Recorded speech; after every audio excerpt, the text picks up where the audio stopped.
एक महीने दे विच बकरे किंज तैयार होणगे, उन्हां नूं किहड़ी शै खवानी चाहिदी है।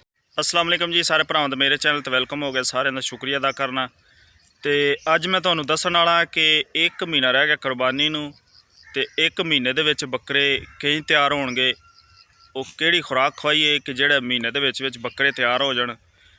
अज जनाब तुहाडे सामने बकरे नज़र आ रहे होणगे तुहानूं, ते मैं तुहानूं ये दस्सना चाहना वा कि जेहड़े साडे गोट फार्मर ने नवे हो गए, वो इस गल तो परेशान ने भी हुण एक महीना रह गया कुरबानी नूं ते बकरे असी मोटे करने ने ते किंज करिए।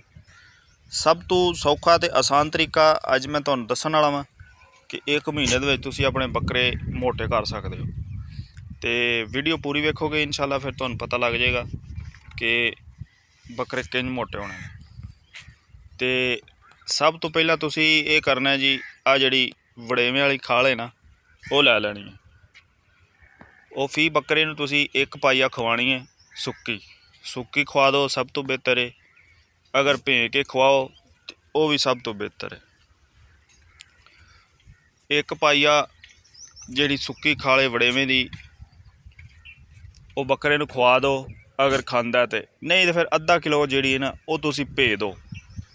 भे दिओ 2 घंटे भिजी रवे।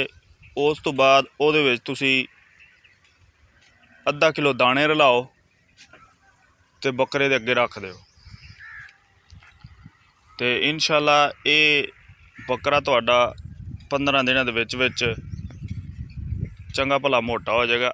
इस बकरे नूं मैं यही कुलिया कर रहा वां, तकरीबन 10 दिन इहनूं हो गए ने। तो तुहाडे सामने वेख लो इहदी अगे नाल तबीयत बदली है। तो जनाब तुसीं भी ये तरीका आजमाओगे इंशाअल्लाह, तो 20 दिनों दे विच तुहाडे बकरे चंगे भले वजन कर जाणगे। तो फिर एक होर तरीकाकार भी ये है कि तुसीं इन्हां नूं नाल कोई ठंडी चीज़ पियाणी है ताकि इन्हां दा मैदा हीट ना होवे। अच्छा जनाब, ये तुसीं अद्धा किलो खाल वड़ेवें वाली ते अद्धा किलो दाने ये भेजने ने, तो इन्हां नूं आपस च मिक्स करके ते तुसीं फी बकरे नूं खवाने ने। तो इंशाअल्लाह 20 दिनों दे विच तुहाडा बकरा चंगा भला मोटा हो जाएगा तो चंगी ग्रोथ कर जाएगा। आ मेरे जिहड़े बकरे ने ये बिल्कुल लिस्से ने। मैं ये नहीं आंदा भी मेरे बड़े मोटे ने, लेकिन ये तरीका मैं कर रहा, लेकिन इन्हां नाल बड़ा फ़र्क है। तो तुसीं भी ये तरीका आजमाओ इंशाअल्लाह, तुहानूं बड़ा अच्छा रिजल्ट आएगा।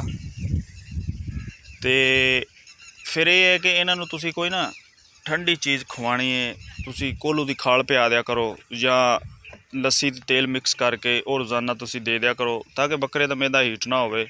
क्योंकि अगर हीट हो गया तो फिर ये है कि जानवर बीमार भी हो सकता है। मोक लग गई, मैदा खराब हो गया, ये मसला मसैल बन सकता है। यह गल है जी। तो यह एक छोटा जिहा शार्ट कुलिया है बकरे मोटे करने वाला।